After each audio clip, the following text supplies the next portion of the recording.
5, CD5. I don't know. Having trouble finding someone?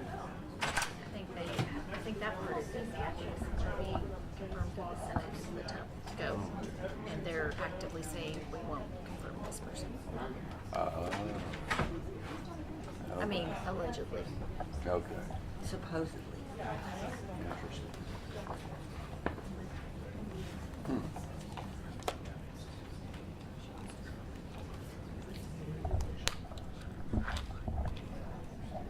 It's 2025. Here we are.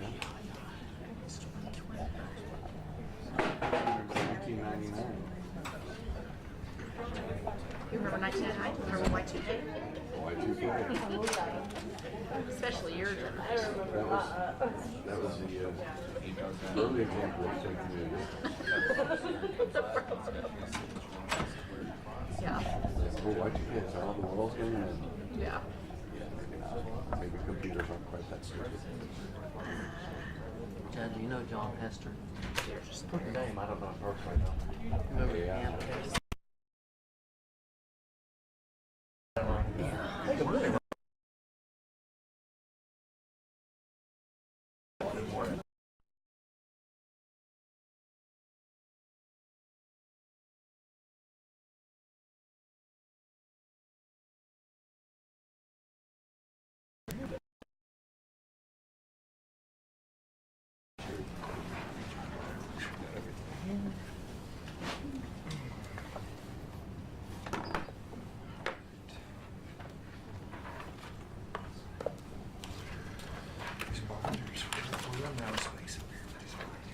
Here. That's good. We got a lot going on today.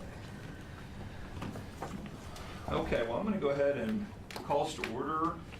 Amy, it looks like we've got a quorum here, so if you would, let's go ahead and do a roll call. Across the middle, 28. Mr. Burdick, Here. Ms. Wesson, Here. Archer, Zach Archer, Ms. Quibido, Ms. Pack, and Superintendent Walters. Here. Okay, so it does look like we have a quorum. Ms. London, was the board agenda posted in accordance with the Open Meetings Act? Yes, sir. Thank you very much. Now we'll move on to item 2. So we'll do the Pledge of Allegiance and flag salute. If you would stand with me. Start with the pledge. I pledge allegiance to the flag of the United States of America and to the republic for which it stands, one nation, under God, indivisible, with liberty and justice for all. Now the Oklahoma flag salute. I salute the flag of the state of Oklahoma. Its symbols of peace unite all people. And then I'm going to go ahead and say a prayer.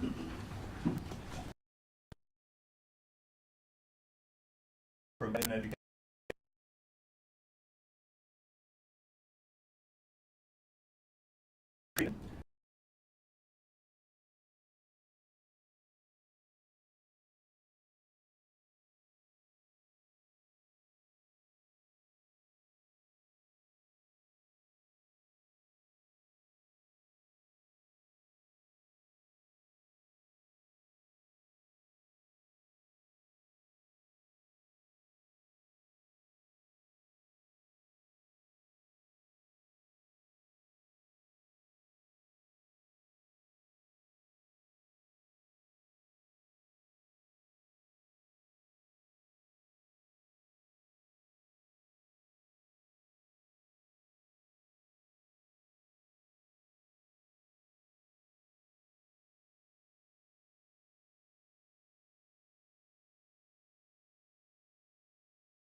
There were some changes made based on those comments and that feedback, and again, that's exactly the way the process is meant to work. So I want to say again, thank you for all the emails, all the phone calls, the attendance in person. That's how we continue to build a coalition moving forward and get everybody's input as we move forward with these. Now, unfortunately, the first rule that I'm going to talk about today, seen a lot of lies reported in the media, a lot of gaslighting around this issue. So I want to just start off by being crystal clear. Our rule around illegal immigration accounting is simply that. It is to account for how many students of illegal immigrants are in our schools. Why do we need that accounting? Well, to be clear, we know that at a minimum, the state of Oklahoma spent $474 million to educate the children of illegal immigrants under the Biden administration. Those are resources, that is personnel that are having to be moved from inside the school year to meet the needs of those students. Those are numbers that we didn't have information on. That is information that wasn't available to the State Department, wasn't available to the local district. We want to make sure that all that information is gathered so that we can make decisions on where resources go, where personnel goes, and we can continue to make sure that Oklahoma is leading the country in education reform. But to do that, you have to have information. You have to have the data around where your kids are coming from. We will make sure that President Trump and his administration have this information, have the information they need. But listen, we want to make sure that every Oklahoma child is put in a position to be successful. This helps us do that by getting that information. So despite the gaslighting from the media, despite the stoking of fear and hatred that they continue to promote, look at the language in the rule, look at the object of the rule, and look at what's best for Oklahomans and the taxpayers of our state so that we can continue to make the decisions as we have, as this board has sat here many times and done, to make sure our kids can read, our kids are proficient in math, our kids know science so they can get a good job in all of the tremendous science fields we have here in the state, and they know American history. And so I just wanted to clear that up and wanted to make sure that I addressed that point head on. Some of the other rules I want to highlight here in my opening remarks. We're very excited with our rule to add the classical learning test as an option for school testing. Parents have long demanded choices in their kids' education, and frankly, we see classical learning as a very exciting return to the basics in education. For those of you, I know several of you at the table here are big fans of history. You look at folks like George Washington, Thomas Jefferson, you look at a lot of that founding era. A lot of their education was very classically trained. And we are seeing it's one of the fastest growing movements in the country today. And so we want to make sure that if parents choose that type of learning for their child, they can be eligible for college scholarships, college admission, as we continue to see colleges that say, listen, this is absolutely a good method of education. So we want to make sure parents have that available to them. We've also included here as part of teacher certification that all of our teachers will be required to take the U.S. naturalization test to ensure that they understand the basics of America, American history, American government, and civics. What this does is ensures that every one of our teachers also meets the same requirement as every citizen in this country. We want to make sure that every child has that understanding of American history, American government, and civics, and this requirement will help Oklahoma lead the way to ensure every classroom that understanding is being given. Another rule that I want to highlight for everyone this morning is that we are requiring schools to report any donations exceeding $18,000. And I want to tell you why we're doing that. If you all remember, about a year or so ago, we found out that a school had entered in an agreement with an organization that was attached to the CCP. And we didn't want communist China getting into our schools and begin to influencing the information that our kids were getting. Well, what we've seen are these groups continue to find workarounds to give through certain entities, through 501c3s, and this is information that wasn't available to this board. So it took quite a bit of digging. Frankly, it took a group outside of government to go and kind of unravel this. But what we think is very important for Oklahomans to know when schools get these donations, where are the donations coming from? Are there strings attached to those donations? It also helps us when we're making decisions around resources and where those resources go to be able to see how much money schools are receiving from those entities. So we believe that that's of the utmost importance that we continue to not allow communist China into our schools, allow any influence there from their end. Another rule I would like to highlight is, listen, we've got a rule to promote patriotism in our schools. As you all remember, a few months ago, we saw a school district that decided to force a child to take down an American flag in his pickup truck. That's absurd. That's ridiculous. We absolutely want our kids to be proud to be an American. We want our kids to be proud of that American flag that so many have fought and died for. And so we're going to now require districts to protect those rights. And so I think it's of the utmost importance we continue to emphasize American exceptionalism and American patriotism in our school. I believe that that's absolutely necessary after seeing some rogue districts take those positions.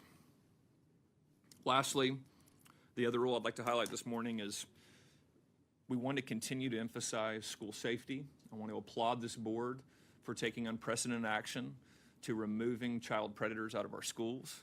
We'll be looking at several more today to take action on. Thank you for your efforts to ensure that our kids are safe. There was a loophole that we've discovered. We got a lot of feedback on this. Bus drivers are not required to go under an accreditation process through us or undergo an additional screening. We believe that we need to ensure that individuals that are spending time with our kids go under the proper screening and have that accreditation. We have tremendous bus drivers in the state. We want to continue to recruit them. We want to continue to have them. We also want to continue to make sure that our kids are safe, and any bad actors there will be removed from the school administration entirely. And we want to do this to be sure to prevent what we've seen with some of these teachers and coaches where there's an incident and they go into another school district or another district. This will ensure us the ability of, once these rules are broken, that individual will not be around kids in our schools again. And I think that's very important. As we've continued to unfortunately see incidents with kids and adults involved in inappropriate behavior, I think we need to take all steps necessary to prevent that. That is my summation of some of the rules that we received the most feedback on. Now, there's more rules in the packet, and we'll get to that later in the agenda today. There is one other comment that I wanted to make before we move forward.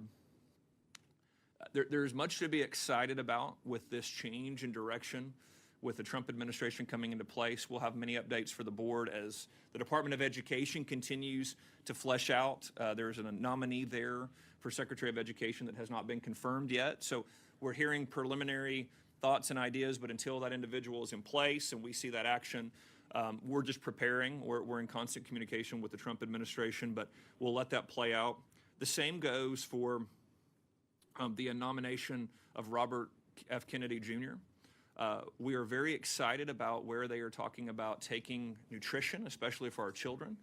Oklahoma, we're going to be a leader in making America healthy again. So we have already begun to work with our child nutrition team, and we'll be giving information to districts that we will be complying and working very closely with RFK Jr. and his Make America Healthy Again initiative. Oklahoma schools are going to get healthier. They're going to get more nutritious. Parents are going to know that their kids are going to receive high-quality school lunches and school breakfast.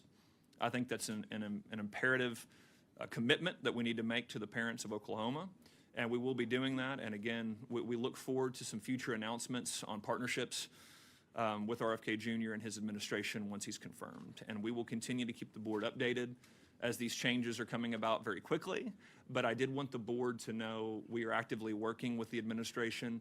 Our teams are preparing plans. We're already communicating those plans with the Trump team to say, look, these are some of the things we think we can do with your initiatives that we're excited about. And so I want you to know we're excited.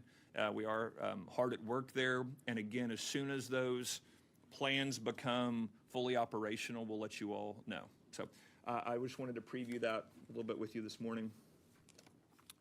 That concludes information for me this morning. The next item on the agenda is 4. We have an action item on the discussion and possible action on the minutes of the December 19th, 2024 regular state board meeting. So any discussion around item number 4?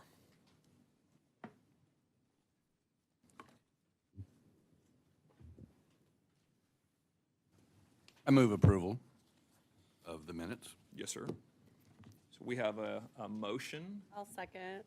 We have a motion and a second. Is there any further discussion before we move to a vote? Miss Amy, do you mind calling roll for us? Sure. Mr. Burdick? Aye. Ms. Wesson? Ms. Thibodeau? Aye. Superintendent Walters? Yes. Okay, item passes. I now want everyone to turn to the consent docket.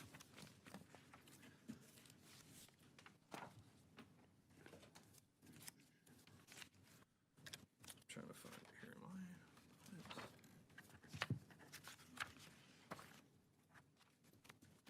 There we go. Okay. Flip too far. Well, hold on. Okay. Yeah, I'm having trouble finding my consent docket. Under 5. Does everybody else have their consent docket in front of them? Yeah. Can you pull that up for me?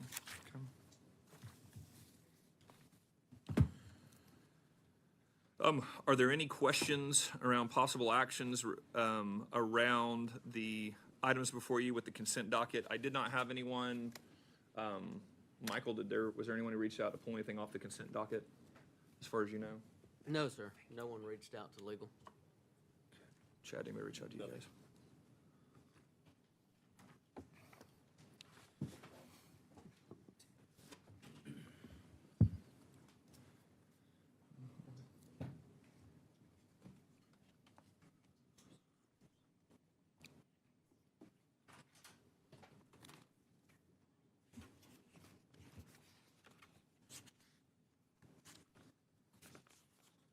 So just for clarification, are we looking at 5A in the consent docket, the civics engagement programs? Is that what you're discussing right So now?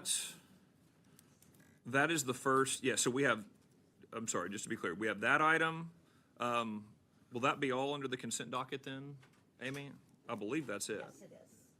We don't have any other, We have the civic programs, and that is it. okay.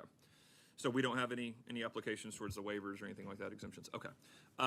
Yes, ma'am. So what you've got here, and I apologize, we've done this in the past, where we've discussed creating civic engagement programs where students can get a seal if they participate in these programs. So what we did is we started researching, first of all, different groups that Oklahoma students were involved in. Number 2, we started looking at other groups that would work with civic engagement across the state. So what this will do is, in essence, reward students for these extracurriculars regarding civics and a broader understanding of civics. I do want to remind you that this past year would have been the first year that this was in full effect, but students are now required to pass the civics exam.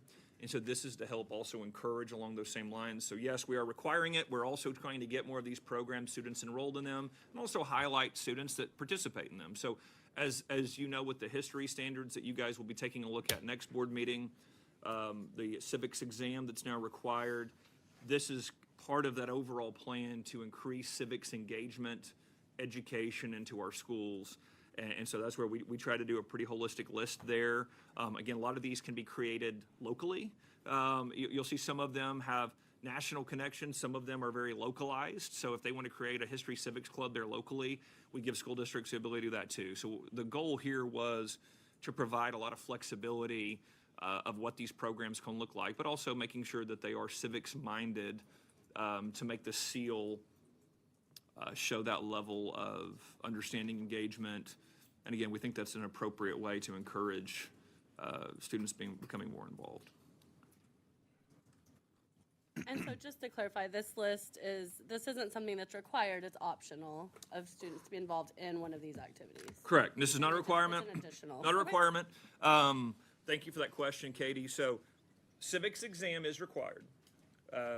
We are embedding more civics understanding, and again, I know that some of you have already done a deep dive into it, but you're going to see a dramatic shift in discussing American history, civics, government, and frankly, not only American government, state government, Native American government, where it came from, pulling that all the way back to pre-K, kindergarten, first grade. It's going to be heavily more involved in the curriculum.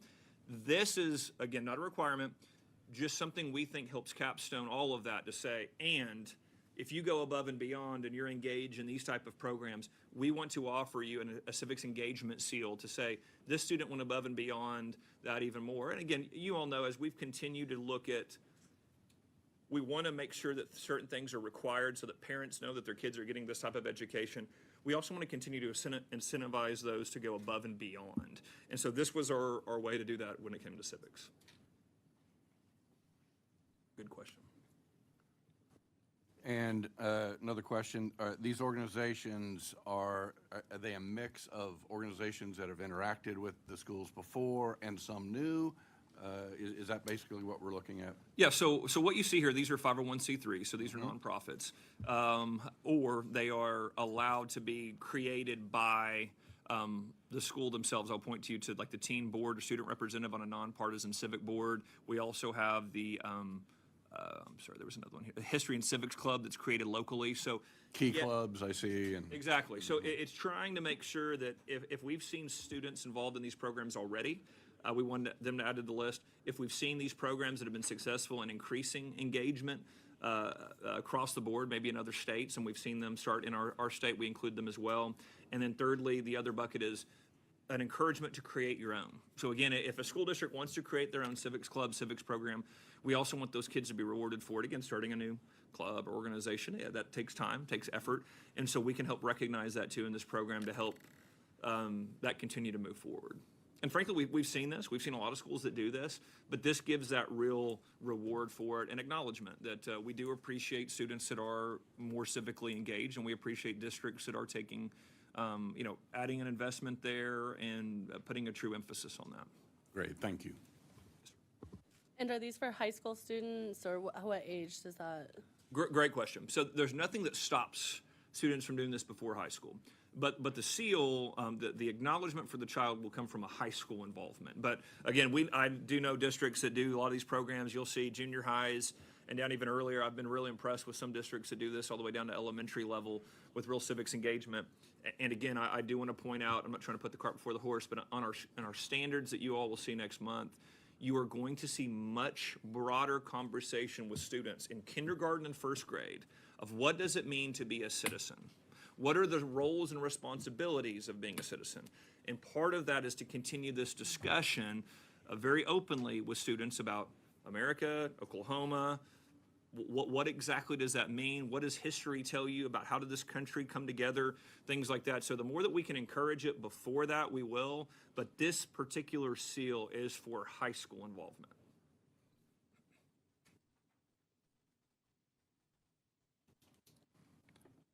I move approval of item 5A. I'll second. Okay, we have a motion and we have a second. Do we have any further discussion before a vote? Ms. Amy, do you mind calling roll for us? Mr. Burdick? Aye. Ms. Wesson? Aye. Ms. Quibido? Aye.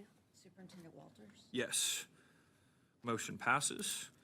Thank you all. We're going to update you as we continue to do that and move forward with those programs. And we would love to bring you a list of participating schools, things like that. That's some of the information we've been gathering, but appreciate the vote there. Next, I am very excited we need to bring in Oklahoma City Public Schools officials. We've got a presentation from Dr. Jamie Polk. So we'll let them to the front and board. I'll let Dr. Polk have the floor on how she sees fit, but I will just start off by saying I've been incredibly impressed with this administration. We've been in conversations. As a matter of fact, I will just be quiet there. I won't say any more, but they have had their work highlighted a lot recently and wanted them to come provide an update to you on some of the work they've been doing. So floor is yours, Dr. Polk. Thank you so much. And good morning, State Superintendent Walters and members of the State Board of Education. I am Dr. Jamie Polk, Superintendent of Oklahoma City Public Schools, and it is truly an honor to be here representing the incredible educators, staff, and scholars of Oklahoma City Public Schools. Superintendent Walters, thank you for inviting us to share the insights into the cadence of communication for decision-making as we work to ensure that every scholar in Oklahoma City Public Schools have access to opportunities to fulfill their unique purpose. At Oklahoma City Public Schools, we proudly begin every meeting with our vision statement, and that's by providing equitable access to a world-class education where every Oklahoma City Public Schools student will graduate ready to fulfill their unique purpose in a healthy, vibrant community. We anchor our work in regards of that statement. Schools exist to help every student succeed and prepare for life beyond graduation. This purpose is captured in the 3 E's, whether scholars aspire to serve in the military, enlisted, begin a meaningful career, employed, or continue their education at a college or a university, enrolled. It is our responsibility to provide them with the tools, resources, and pathways they need to achieve their goals.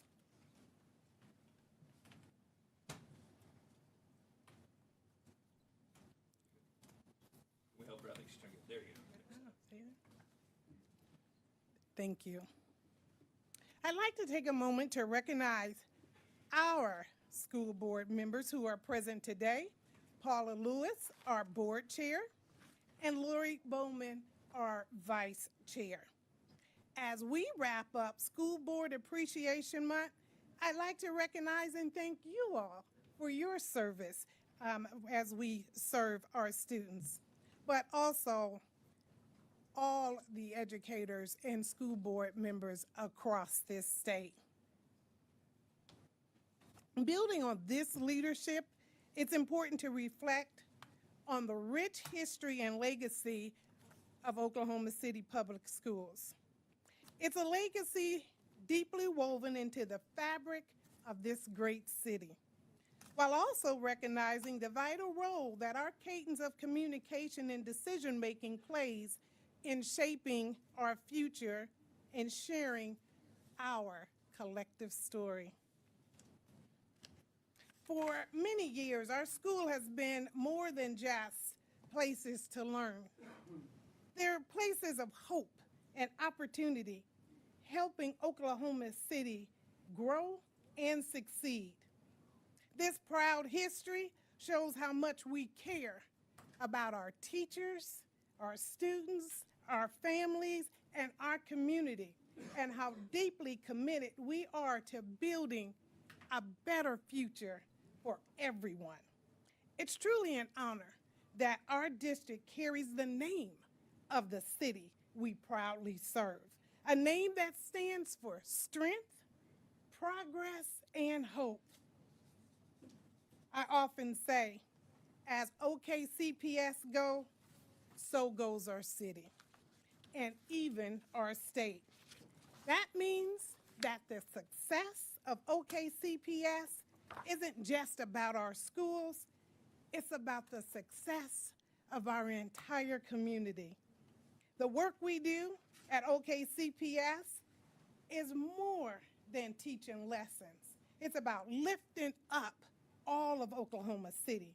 When we invest in our students, improve our classrooms, and support our families, we are also investing in the future of our city and the success of our state.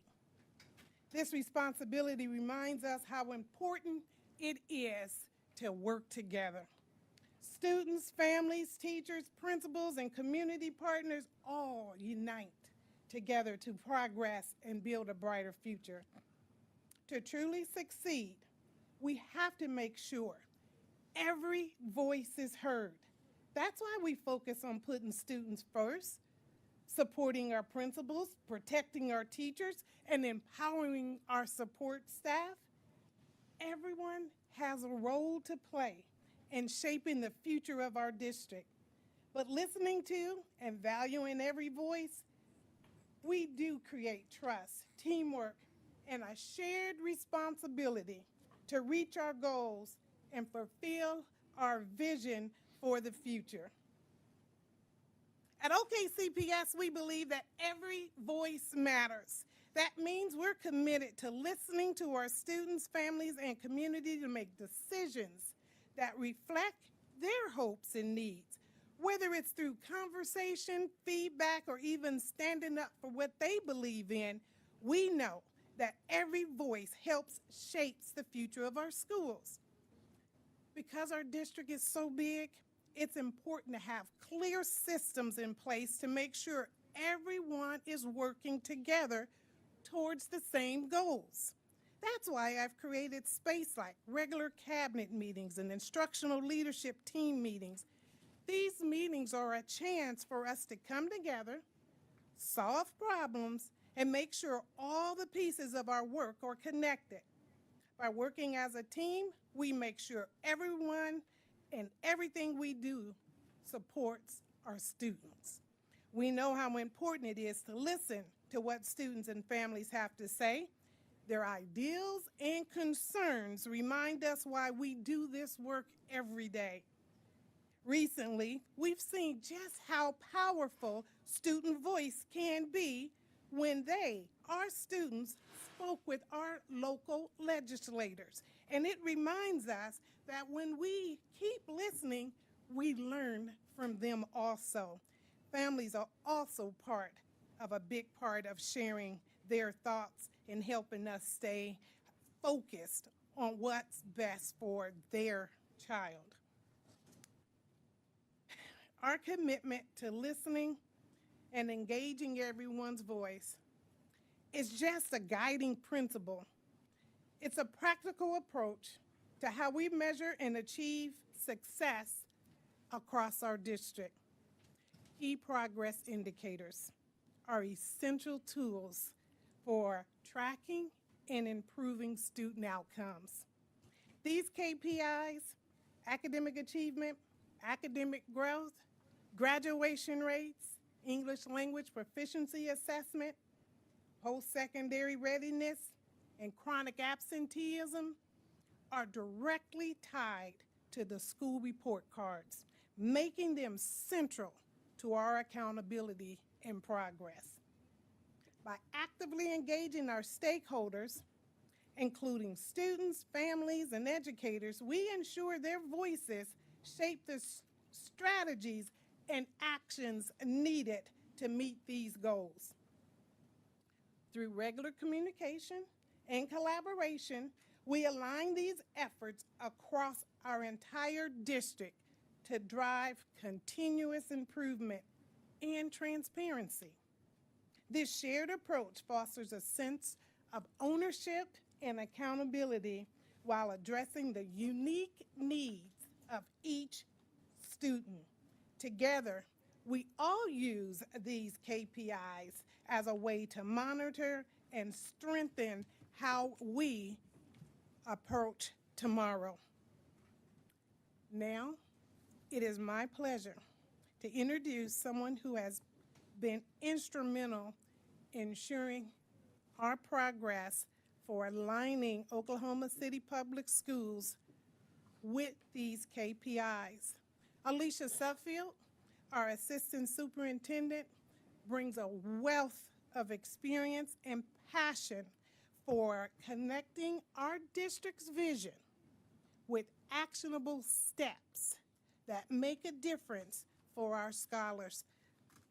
Please help me welcome Alicia to the podium. Y'all clap.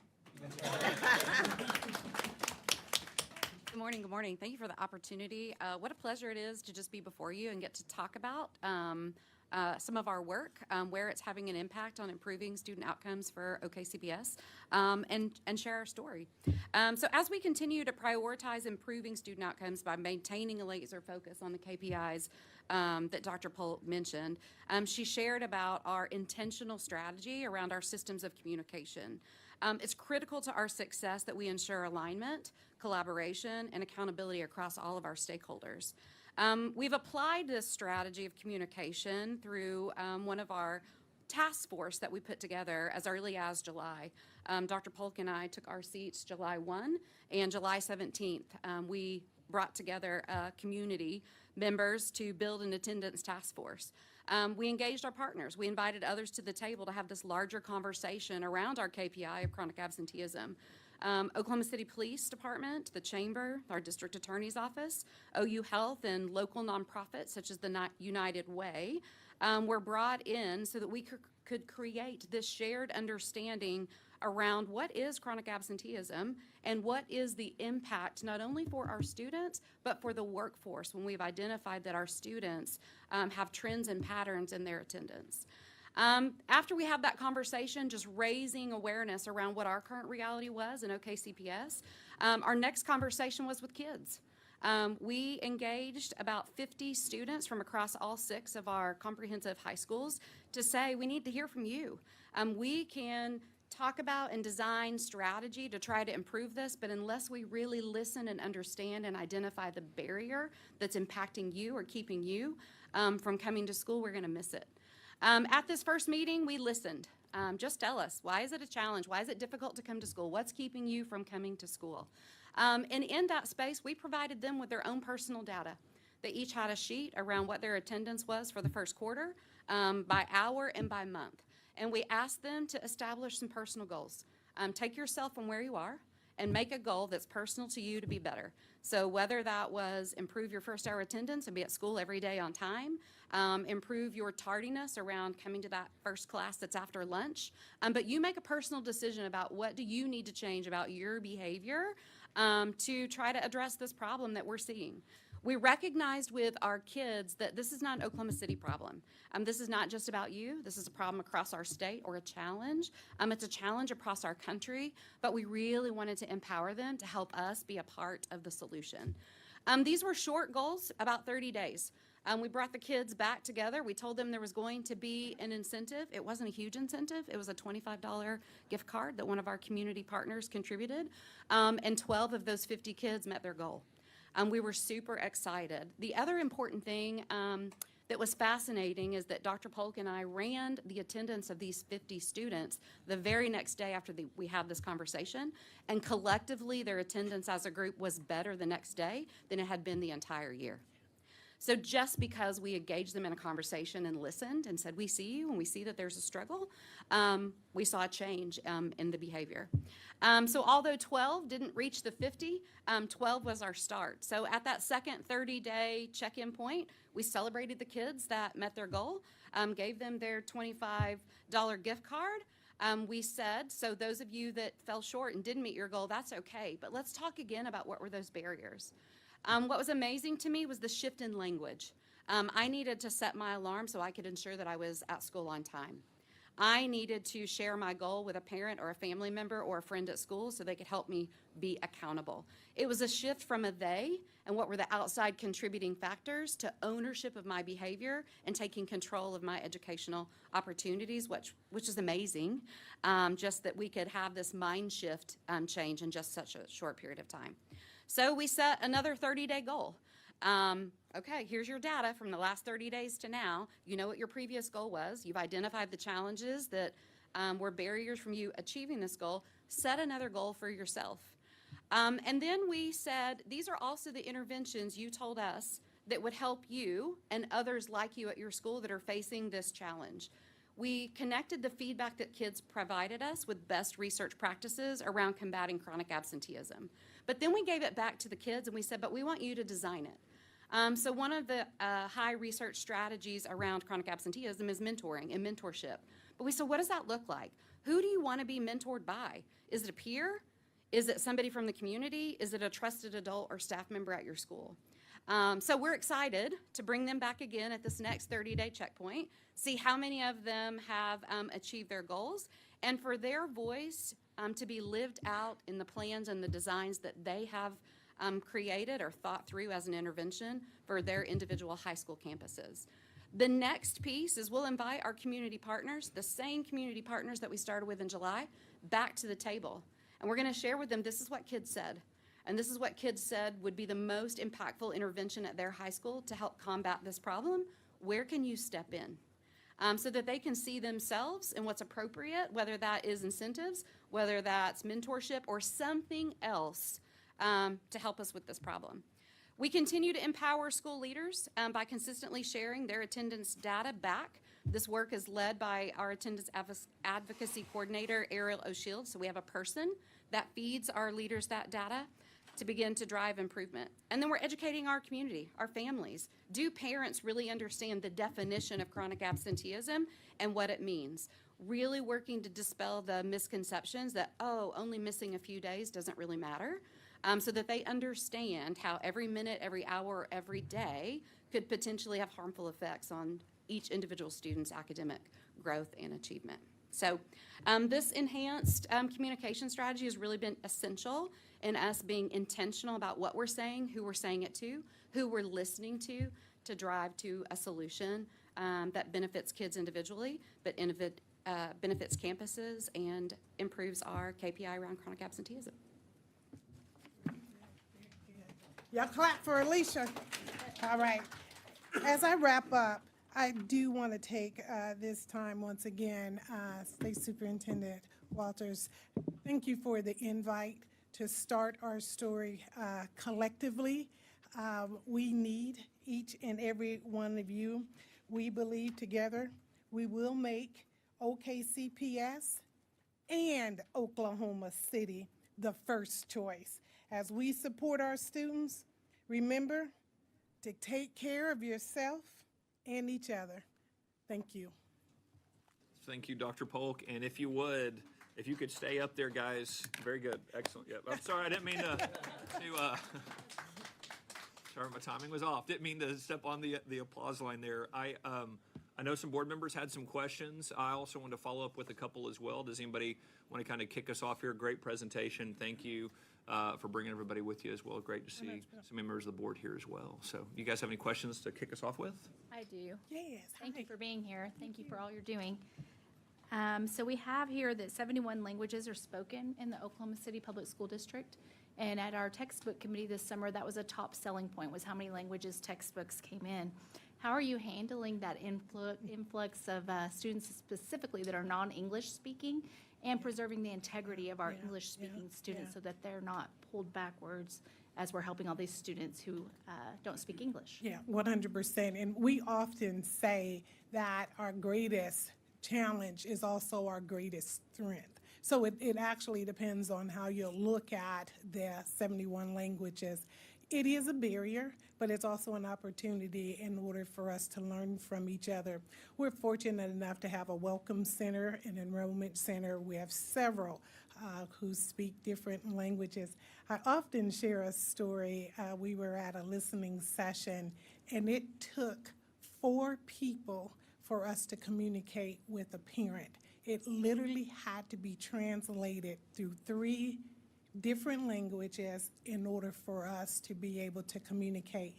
But to me, that was important because we didn't give up. We found someone else. We found someone else. And I mean to tell you, within about 10 minutes, within that group, we were able to communicate and meet the needs of that family that night.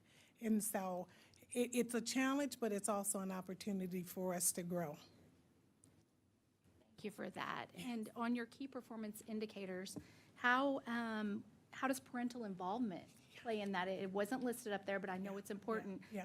Tell us how parents help and their involvement helps the school perform better, helps absenteeism be less, things like that. And let me be real transparent. That's an area we need to work on. And that's why we're being intentional in regards of bringing parents in. We did our listening session. For many of you, this is day 212 for me. And those who know, okay? And so we actually did the listening sessions where we did get to hear the voices of the parents in the community. Literally 16,000 entries in regards of for us to listen, because that's where we get the vision and the values, and we're about to set our next goals for 5 years. And may I say, and if I can, I'm gonna go back here because this is real important. Superintendent, this is my time, and I'm gonna take this opportunity for a teachable moment. The KPIs, this is how we get our letter grade. This is how a school is actually going for 90 points. And for academic achievement, elementary, middle, and high academic growth, then is only elementary and middle. Chronic absenteeism, everyone. Post-secondary and graduation, that is secondary. This is how we get ranked amongst ourselves, across the state, and across the nation. And so until we focus on this, you all hold us accountable to this. This is ours. We said this would be our A to F. We said this would be our accountability measure. And so as how we bring parents in, I think we're doing that today. As they're listening, parents hold us accountable to these 6 KPIs. There's actually 7. The 7th one is the sum of all of the 6. But this is our measurement. And so please note, as I even go to department meetings, I share the KPIs. We look at it through different demographics, but this is the accountability measure. Thank you for that, and I do think that parental involvement is the foundation for all of those measures, so I'm very, very happy that you're taking that into consideration. Thank you. And that was the major thing that was said at the listening sessions in regards of they want their family values, but they want to be able to pivot and be able to problem solve, critical thinking, all of what we're now calling the professional skills. How do their child be the best that they can be, but yet stay solid within their own family? We heard that.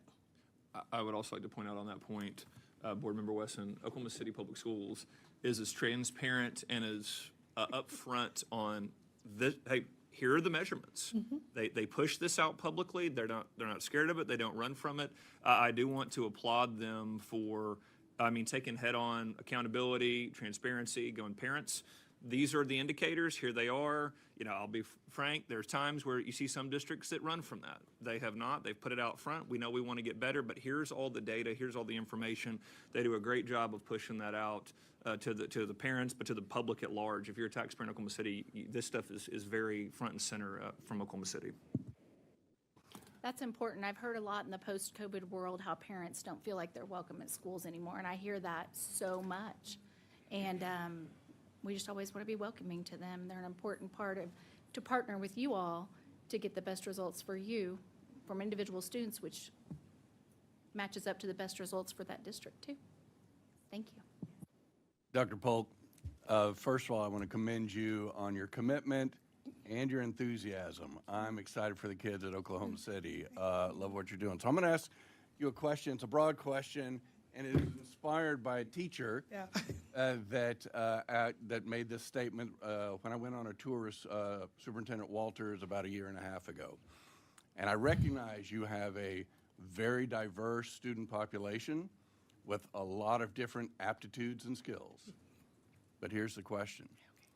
Do you believe each of these students has the potential to be a leader in Oklahoma City, in the state of Oklahoma, in the United States, and even the world? Yes, sir. I believe that. You and me both.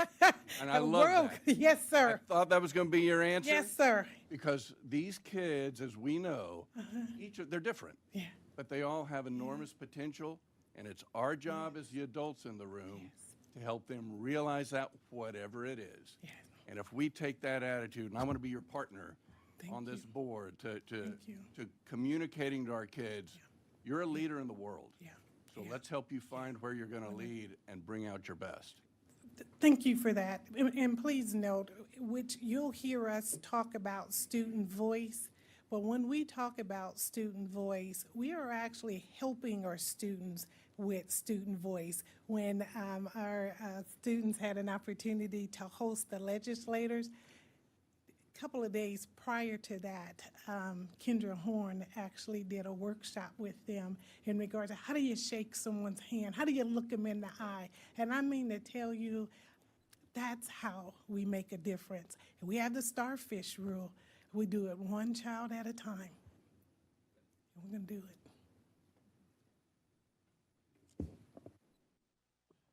I just want to say thank you. I know we got to talk earlier before all of this, but I just appreciate you coming and presenting, and I can tell that you've hit the ground running and you're not going to look back. And I look forward, we exchanged contact information. I look forward to coming and visiting soon.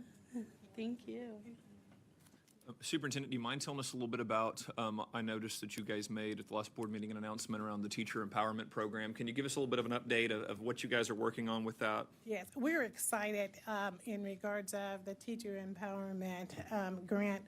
What we're going to do, we ended and have about 33 educators that are at one of the three layers in regards of being a master teacher. And what we're going to do is partner them up with our emergency certified teachers with professional development, thought partners, as well as looking at standards and being right alongside with them. It is a comprehensive plan that, under the leadership of Assistant Superintendent Brad Herzer and the talent management team, that we look forward to watching the data and the movement in regards of not only third grade reading scores, but we got an eye on our Algebra 1 also. And so thank you all for that opportunity, because we could not take advantage of it when it was matching funds. When you remove that, you removed a barrier then that we were able to step into. So we are just hitting the ground running.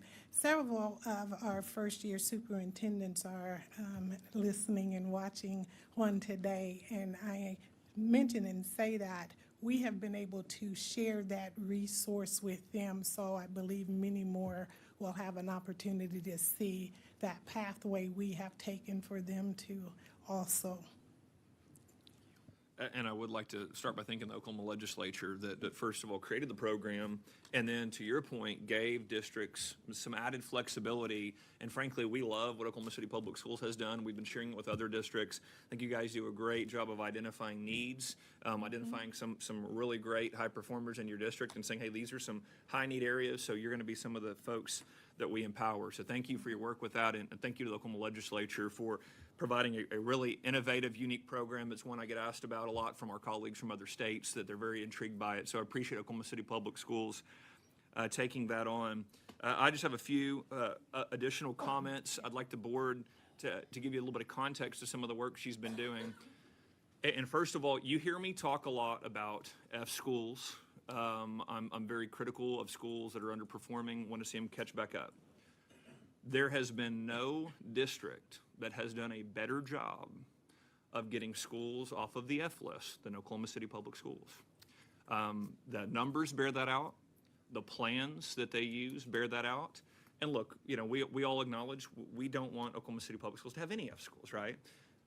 They have taken this on very aggressively, and again, there's no better district in the state of getting schools off of that list. And just so the board knows, Dr. Polk was the one heavily involved with the F schools before she took this role. As a matter of fact, my staff knows her very well, because she would be in the building very often on Fridays with a lot of their staff, giving us updates, talking about what they were doing. And my staff, everybody, glowing things to say about Oklahoma City's team, how they go about that change. And also, I want to applaud the Oklahoma City Public School Board. I've got to have some conversations with Board Member Lewis, Board Member Bowman. We've sat around this table before and had discussions. They found a leader here who knows how to institute change. She had done it in the district. She's now bringing that change full scale. I've loved to see the involvement from the board in instituting these changes, and to see a district, one of the largest in the state. Second. I know. She doesn't like when I point out the second. Hey, they're close. Tulsa, Oklahoma City are close. It could go back and forth. But it's tremendous to have a leader like this, to have the plans that they've rolled out, to have the drive towards change. She didn't mention this, but the University of Virginia was here last week to look at the work they were doing. There's a grant program that Oklahoma City has taken the lead on, that I got to speak with them a little bit about that afterwards, and they couldn't be more impressed of Oklahoma City becoming a national model and what they're pushing out. So some very exciting things going on. Again, I appreciate their transparency. They're very upfront. Hey, we want to improve here, here, and here, But you heard the superintendent say, hold us accountable. Here it is. I think this is exactly the type of mentality that you see making Oklahoma City Public Schools a national leader. I think they're instituting all the changes that took these F schools off that F list district-wide. I see the excitement from a lot of her school leaders that are very excited with this direction. And so I really appreciate the work you guys are doing. You guys are doing the hard work. Like I said, we've been sharing a lot of what Oklahoma City is doing for our first-year superintendents, for others, because we just think it's tremendous. So thank you for being here today. We would love to see you guys, back giving us updates. I do appreciate you all being so open with not only the department, but our board, and frankly, the public. I've talked to so many legislators, city officials, folks at the city chamber, state chamber. You guys are very, very open to not only parents, but the broader public. And it's a real testament to what you're doing. So thank you for your time today. And again, if you need any help from us, we're here. We're very excited about the direction of Oklahoma City Public Schools. Thank you.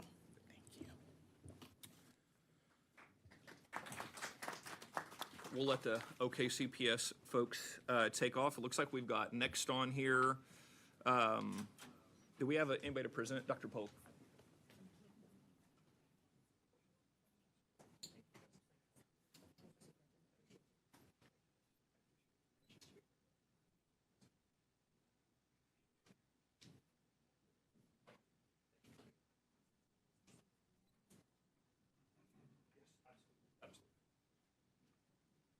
I'm going to give them a minute to let some of the more folks in to fill those spots. I know Oklahoma City wants to get back to the district, so we're going to go ahead and let them take off. So next on the agenda here, we've got the request for approval on exemptions to state board. Let me flip over to this.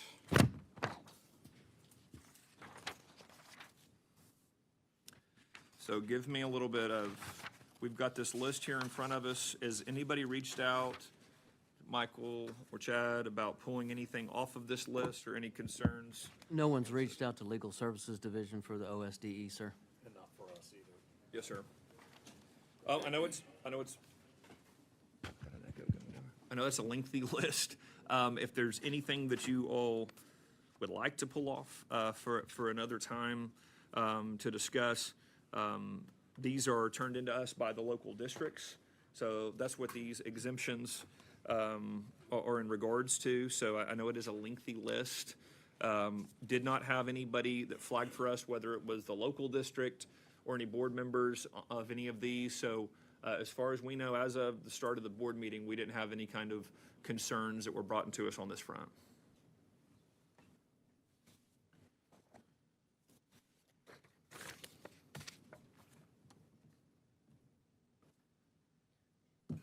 I'll make a motion to approve item 5C on the consent docket. I'll second. We have a motion and a second. Do we have any further discussion before a vote? And Ms. Amy, do you mind calling roll for us? Mr. Burdick. Aye. Ms.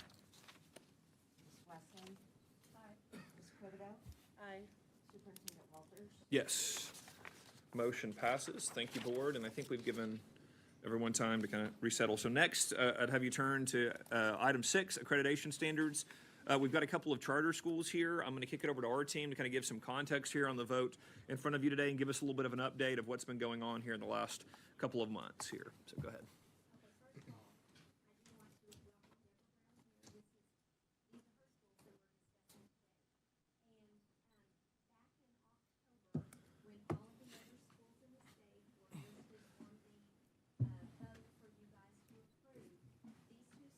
Had additional documentation that they were wanting to work with us on. They provided extra documentation, and they did show some improvement. So their accreditation status, while it is still at probation, has shown significant improvement. So I just come to you recommending that we finalize these last two and start with their next year's. Yes, sir. And we do have representatives from the school here, correct? Yes, Deborah is here. Would you like to say anything, Mr. Brown? We're more than happy if you guys, thank you for being here this morning. I do very much appreciate the comments from our team of good communication. We want you to feel that we're open to these discussions. If there's any additional documentation, we always want you to feel like, hey, if there's something we're not looking at, we need to be, that's what we want to know. And I know that you guys have done a great job of providing that to us. If you guys want to address the board, we're more than happy. We do very much appreciate you in attendance today. Would you like to?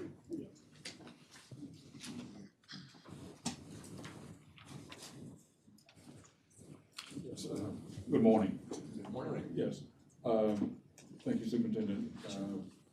The Deborah Brown School and the Sankofa schools have been in existence in the Tulsa area for a number of years. And the Deborah Brown School was better than 20 years, one of the very first charter schools when the State Charter School Act was enacted back in 1999. It has been an outstanding performer, one of the top performers academically since its inception. And so these issues of accreditation that you are considering are things that we've been working with the accreditation office trying to resolve. We don't think they're very major issues. I think it's just a matter of us having a conversation to clear the air, because you don't be in existence for 20 years and all of a sudden you go off the cliff. And the academic performance has been consistent at an A level for the last 15 to 20 years as well. So we hope that this year we can come off this probation. It's unfortunate that we're there. We hope that the staff will continue to work with us to where we can get this resolved before the end of the school year. And therefore, if we can go into next year with a clean slate. And we thank you. Thank you very much for that. And I do want to reiterate, our commitment is, whatever the issues are, we want to work with you to get them corrected, because again, we do appreciate the communication, the documentation. And so, my commitment, we'll continue to work with you all to help in any way that we can. Again, these are lists that, if we identify an issue, we are an accountability agent, so we look into that. We want to make sure everything is where it needs to be. But we do very much appreciate your attitude, the school's attitude, the communication, and that will continue. And again, our hope is to continue to work with you all to hopefully get you off that list and move you on forward with it too. Appreciate it. Thank you so much. So board, and that is we pulled them off. Again, when a school reaches out and says, we think we have some of the information you need, or we think there needs to be better communication, we take that to heart. We want to make sure that that is taking place. We want to make sure there's no confusion or a documentation error. If you're doing it, we want to find the documentation and help get you off the list. So we do feel now they should remain where they are. We're not lowering them. But again, we are hopeful that we can continue this communication, and maybe it looks different next year.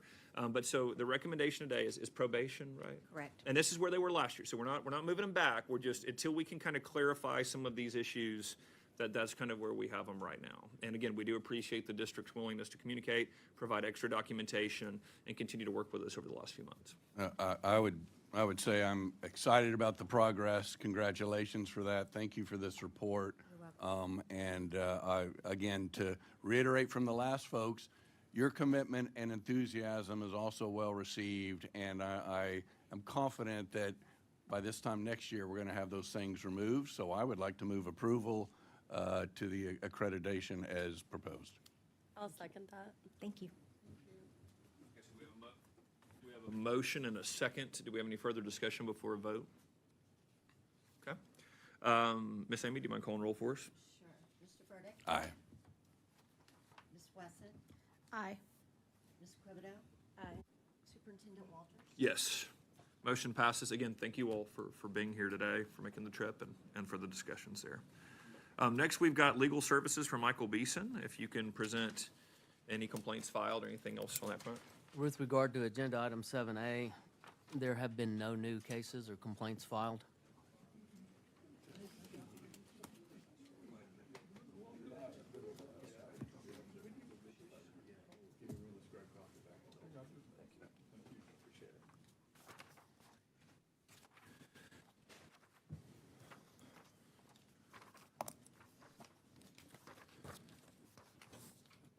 So on the action A, we don't have any new complaints. No, sir.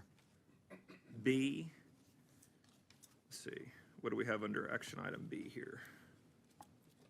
That's the rules, sir. So this will be the vote on the rules packet. Give me a second to flip to this on 7B.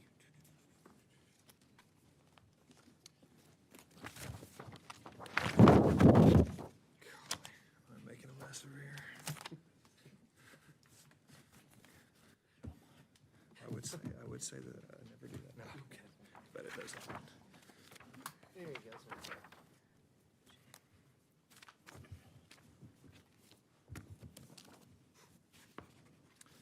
So what I did at the beginning was I went over the rules that we got the most feedback on. I went over the immigration rule in more detail because of the gaslighting that's going on in the press over that rule. Happy to answer any, guys, there's a lot of other rules there. Several of you called me the last few days kind of discussing those. I know that several of you have been meeting with staff discussing those, so I don't want you to just focus on that one. I know that's got a lot of attention, things like that, but there's a lot of good rules in there. There's a lot of things that are cleanup, and I'm happy to, if we want Michael Beeson to answer any questions on some legal cleanup they've done, I appreciate that very much, to make things more clear, to make things more legally sound, that are, frankly, not major substantive changes. And I know that several of you have had those conversations with our legal team on that. But again, I want to make sure that this is, if there's any additional questions today, I want to make sure that we have that discussion here before a vote as well. But I do want to emphasize, I do appreciate, we had board members attend the public comments.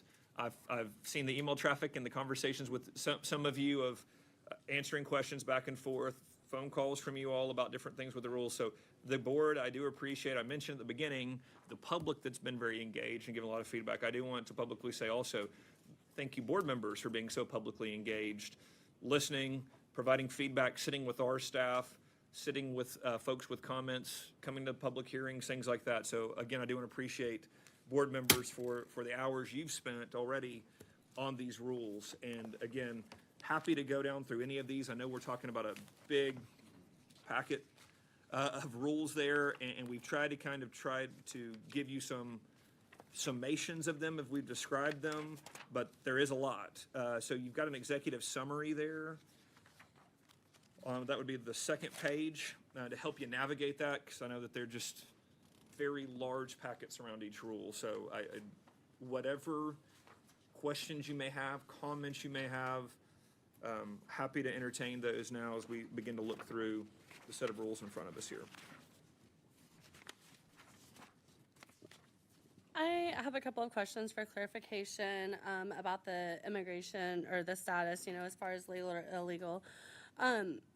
So when a parent would ask that information or select the box, however that goes, is it going to be specifically linked to the child? So will you be able to go and look and say this child is legal, this child is not, or is it anonymous? We would be able to gather the information. So we would be able to gather the information. And so the information is going to be, did you provide the documentation we're asking? That will be the information that's gathered there. And so there's a lot of information that's gathered on students when you enroll in a school. You got to put where you live. You have to put your immunization record, things like that. This additional requirement of identification would be part of that information that's provided there at that point in time. And, okay, no, you go If I ahead. may follow up with that, so in simple terms, you're not actually determining a immigration status. You are determining, do they have certain documentation or not? Well, what we are doing is ensuring that we have the documentation around the child to understand if they are a legal citizen for the purposes of resources and personnel alignment. So there's nothing here that says if you're determined you don't have this documentation or you're not in the country legally, that all of a sudden now you don't have access to certain things. That's the rule is simply data and information gathering. So, that's also something that I've heard that's been very confused out there. But this is to get the information that's necessary for us to move forward. And I will point you to the Attorney General has already made a public comment on this, saying that we can indeed gather this type of information.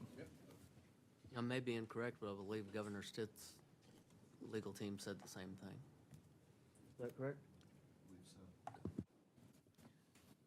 Okay, and so then following up with that, if the child, if they do mark that they're, not documented here, are they still allowed to attend school and get the same education as everyone else? Correct. There's nothing in this rule that stops, a child from accessing a school, anything like that. This is simply data gathering and information gathering. So that's correct.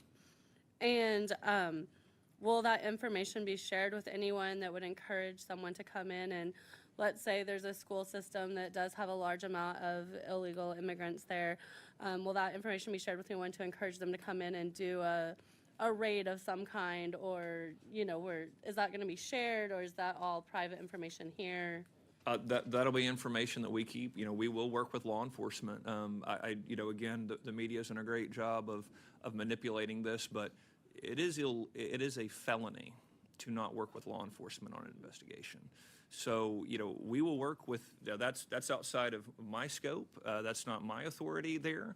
But if a law enforcement official comes in and asks for information, we are legally required to give that information over. So, that's really something that we cooperate with any investigation. We have the FBI here helping us with several investigations right now. Our answer to law enforcement is always, yes, we're going to help you do your job. So that, I understand kind of a focus. I've seen a lot in the media on that. That's something that's very regular here. If a federal investigation arm reaches out and says, hey, we're looking at this, we invite them to come in, and whatever we've got is available to you. So that's just a common practice that we have to maintain kind of any kind of federal requirement there. And so just to clarify, that information will simply be used if you're asked for it, but you're not going to voluntarily go out and say, hey, take this information and go with it. Right. That is President Trump and his administration, if they come and ask us for certain information, we'll happily provide that. But that is a question for them and for law enforcement. And again, we've worked with several law enforcement officials on particular cases and provided them information to help with certain issues. I would point to, we had a situation where there was a student involved in terrorist activity last year. Those are things that when you get a call from the FBI or from Homeland Security, whatever they need is what we'll assist them with. But that's how that works, is it comes from the federal government, law enforcement to us, and then we just cooperate with their investigation. Sorry, I have tons of No, questions. no. So you talked about this collecting the information is actually going to be beneficial. So can you talk to a little bit about those benefits that it's going to bring, to how it's going to help us? Yeah, absolutely. So let me give you, I'll give a little further context to the issues that illegal immigration has brought to our schools. So number one, and I appreciate the presentation from Oklahoma City there, they talk about the languages being spoken there. One of the key factors of a district going into the school year, whether they're large, small, medium-sized or not, is how many of the students do you have that speak that language, right? I mean, because you've got to find out, okay, how many faculty speak that language? Where are those kids going to be assigned? What type of materials do you have? What we see with illegal immigration is it continues to occur throughout the year. School districts all of a sudden come in on a Monday and go, well, now we have 80 more kids that don't speak English. By the way, that doesn't necessarily mean they speak Spanish. They're coming from countries all over the world. And so now all of a sudden, they've got to go find another teacher or more resources that they didn't plan for. Because remember, they couldn't ask this information at the beginning of the year. So now they're shifting resources, they're shifting personnel. And then frankly, what happens a lot with the illegal immigrant population is then they're gone in 2 months. And now you've got a different set of migrant students in. And so this begins to be very difficult so do we hire more teachers that speak this language? Do we buy this material? Do we shift classes? Do we move students? And so you've got, taxpayers, you've got citizens, you've got parents that are going, hold on, well, my child was in this tutoring program. Well, your child was removed because we had to shift that tutor over here. Those are the types of disruptions that we see through illegal immigration because, again, we haven't asked. We have no documentation. With that information, we can allocate, I'm going to give you another one, child nutrition. There's a lot of things that are impacted by where are the students, when did they come in, what's their background, so that we can continue to make decisions around resources that does not negatively impact the other students in a district. And again, I will also say this, I hear a lot of focus on large districts. This is districts of all sizes. And so this is to, you know, when you talk about having an issue or having a problem and how do you get to a solution, well, the first thing is you got to understand it, right? You got to know, okay, what is the problem? What's the scope of it? How much information can we gather around it? So this is the first step of saying, okay, here's the problem, here's the scope, here's the size. Then we can start having conversations about where do we allocate resources? What kind of flexibilities do districts need? What kind of resources should we be looking into? And so those are the kind of conversations that we can have at that point in time. Does that help give a little bit of color to the issues that surround that? Absolutely. Yes. Thank you. And I just want to give you, I'll give you one more example, Ms. Quibido, on that. When we launch these school tutoring programs, that's one of the things that we take into account, okay? How far behind, if you remember that, if you were more than a year behind reading, we targeted those students first. We gave them available slots. Remember, some of these tutoring programs only had certain available slots, so it went to them first. The other question was, well, what was their native language? Because again, we need to figure out what kind of tutors, what kind of curriculum, what kind of programming. And this continues to be disrupted by us not having information, not having the data collection around this to say, okay, well, how many tutors should be in this district or in this part of the state? What kind of programming should we make available? And so the better that we can understand that program, those issues, the better. And I would just tell you, I went through this last week, frankly, for my kids and enrolling them in school. And if you've done that recently with your child, it depends on the district you're in, but a lot of districts ask a lot of questions. And the reason that they do that is because they're making decisions. Personnel, programming, what are we doing for next year? This is one that will help districts make decisions on what their school will look like the next year to make sure that every kid has the resources to be successful. Thank you so much for that. And last question, once these rules are passed, it's not the end all with us, correct? It goes over to the legislation and the legislators will vote on these as well. Thank you for bringing that up. That's great context for everyone. So the board gets the context of the decision made today. If you pass these rules, the rules do not go into effect immediately. What happens is they then go to the legislature. The legislature has rules committees, so both in the House and the Senate. They will review the rules package. Now, they can do a lot of things, right? They could reject the rules. They could reject individual rules. They could approve all of the rules. They could take no action on the rules and allow them to pass or get to the governor's desk without an action. Then the decision goes to Governor Dept. He can either sign off on the rules that have been passed, he could approve some of them, leave others. So there's multiple steps here that once it passes this board, the legislature absolutely gets input into them. They have a decision to make, and frankly, like I said, they can choose different paths there. And then ultimately, both chambers have that, and then the governor does as well. Thanks. I just wanted to clarify the educational opportunity for everyone that way. And frankly, you know, and that's something that I know, those of you that were here last year, when these go to the legislature, a lot of times what the legislature will do is they'll reach out to us. We usually sit down with a lot of the members of those committees to walk them through, here's why the rule, where did it come from, what research did we do? And I know a lot of times they like to reach out to you all and say, you know, can you give me, you know, your experience? What all did you hear? What information did you have at your fingertips to make a decision? So this passing here today would be a major step. I think that all of these rules greatly improve Oklahoma schools. But to be clear that this is the beginning, we will need to continue to work with that. And I make that commitment to you all. I will work with the legislature, make sure our staff's available to the legislature, make sure they have all the documentation necessary. And frankly, you know, this will be, it's up to the legislatures and their discretion, but, you know, I don't anticipate this will move at the very beginning of session or something like that. There will be committee hearings, there will be discussions. So the way it plays out is you get a lot of opportunities to discuss the rules and discuss the comments. And again, frankly, we have the public comments, so we have now together as well that we get to go over with the legislature also. And then people get to weigh in at that point as well. So sorry, I have one more follow-up question. No problem. No, these are good questions. Whenever they do the check mark, is it gonna be a box? They're just check marking on all this paperwork? Do we have a system as far as how they're going to prove if they're legal or not legal? Are they gonna have to show, you know, birthright citizenship or? Yeah, so they will upload, and again, each district, it's different, so we will work with the districts, but they will upload the information just like you currently upload information. So different districts, it can look different depending on the types of programs they use, but then that information is then kicked on to us. So we read into several information systems, so there's different student information systems that, I know the legislature is looking at changing some of those potentially, so I don't know where that goes, but I will tell you right now, we read into several of those, so just like the typical information that they collect on students, which gives us the ability right now to tell you things about how many students are enrolled in certain places, languages being spoken, curriculum and coursework that they're involved in, all of those type of things, those come from those student information systems. So it would frankly be a pretty easy change because there's already a lot of information that we require when a student enrolls in a district.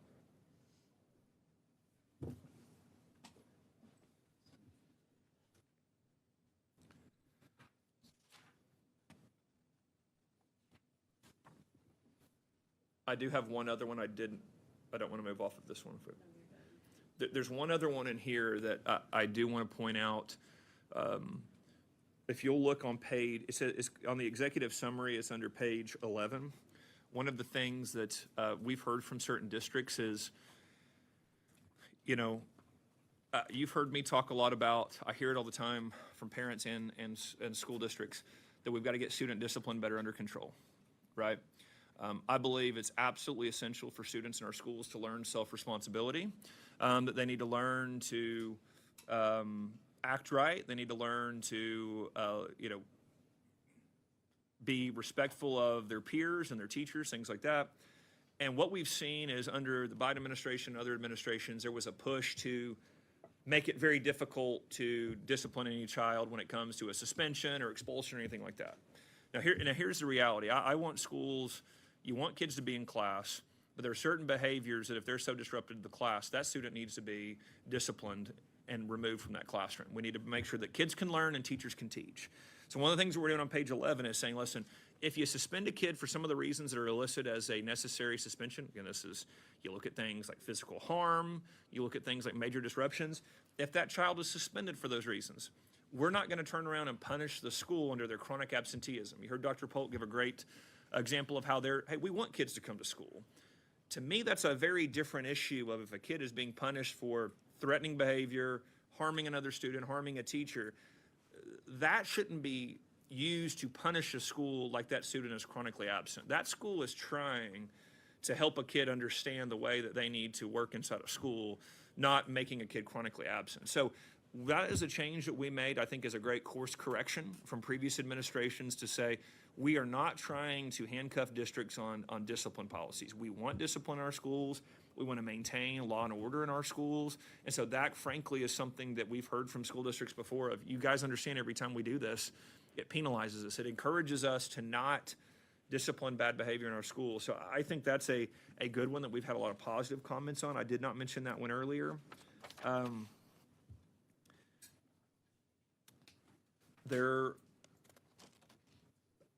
I feel like I've hit the ones that we've heard the most about. Again, if there is something else I'm missing, please let me know. I want to make sure that we've discussed all of them, that you guys have any questions on. I have one more question going back to the same citizenship. So is this requiring, I know that there's several students who they're here under birthright citizenship, but the parents are not here legally. So is this asking for parents if they're legal, or if the child is here birthright citizenship legal? This is just information from the parents. So again, parent-only information. We're not gathering about the student specific. This right here is gathering information around the students' parents upon enrollment. Okay, thank you. Sorry, I just wanted to clarify that.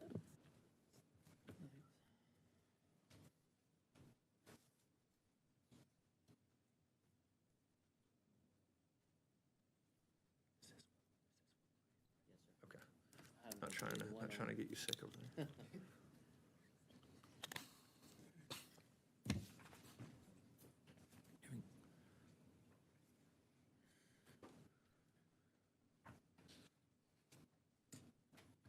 I'm really glad we're clarifying this because most of the comments were directed to things that weren't written in the rule. And it was confusing, so it led to a lot of confusion in the community. I think the media reported on the comments rather than the rule itself. So thank you for clarifying exactly what's happening. You know, and that's where, you know, our emphasis has been gathering information. You know, the information we're asking for is asked for at a lot of different places you go across the country. So asking for these type of identification so that we can ensure that taxpayers are understanding kind of the scope of illegal immigration so that we can allocate resources and personnel. I think it's a common sense request. I think it's a common sense bit of information to gather. I think that it's entirely appropriate. And I think that when you look through the rules here before you today, what you're going to see is us being able to be more effective, us being able to use information to the best needs of Oklahoma schools, options like the classical learning test being made available, options like ensuring that if schools take discipline policies, we're not going to turn around and punish them for it, and options for this board to make sure that if there's employees in a district that are endangering kids, we can ensure that they stay out of schools. So I think that, you know, you all know kind of what goes into the rules. This is, you know, almost a year effort when you date back to last year of, you know, we take a look at everything on the books, we take a look at all of our responsibilities, and we try to gather what rules most impact the school districts, but ensure that we are being responsible for the tasks set before this board. And so I think that you've got a comprehensive list of items there. And again, you guys can kind of see the cleanup stuff. We try to make sure to mention when something was cleaning up previous language, things like that, that's flagged for you as well. Of some of these are more minor, but I do think it's also appropriate for us to clean those things off the books as well.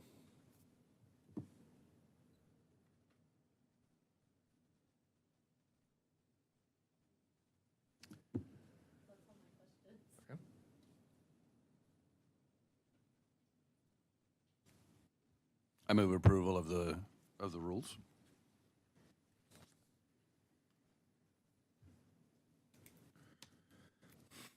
We have a little bit more discussion on, sorry, Don. Oh, sure. I had to gather my thoughts.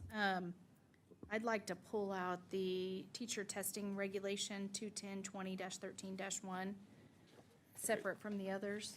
Which page is that on? Like, is it on the summary page? well- Is this the 14?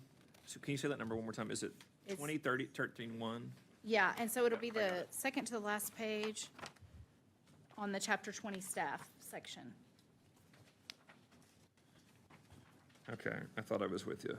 All right, will you say that one more? I'm sorry, Kendra. Is this the one upon the naturalization test, or is Yes, this? Okay. it's that area, but it's not about that. Had some. Oh.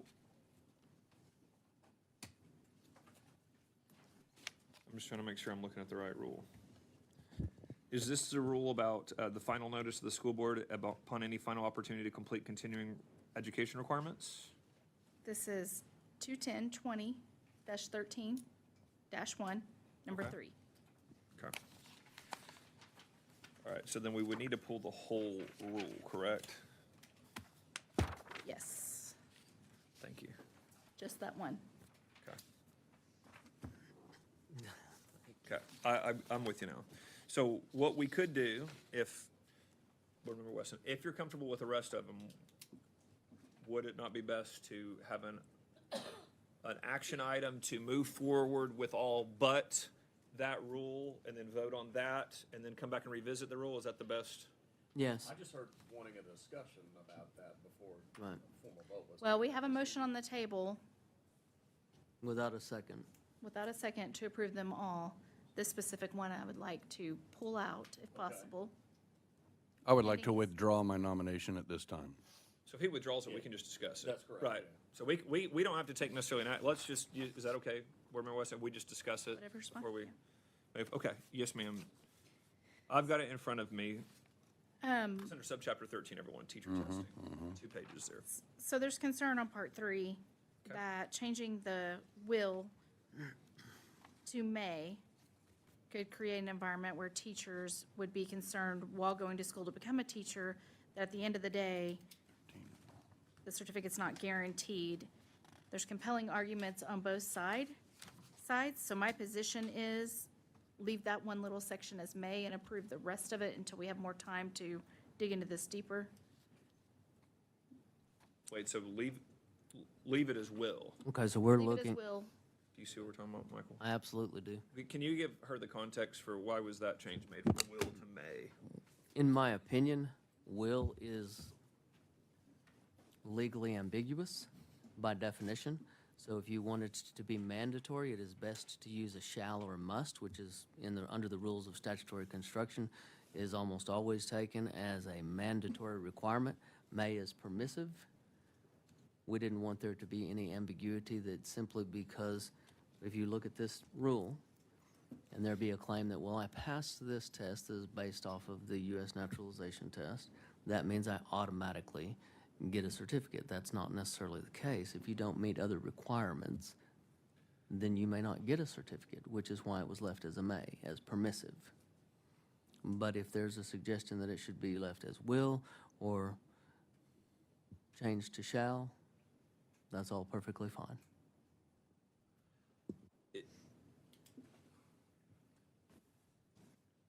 Yeah.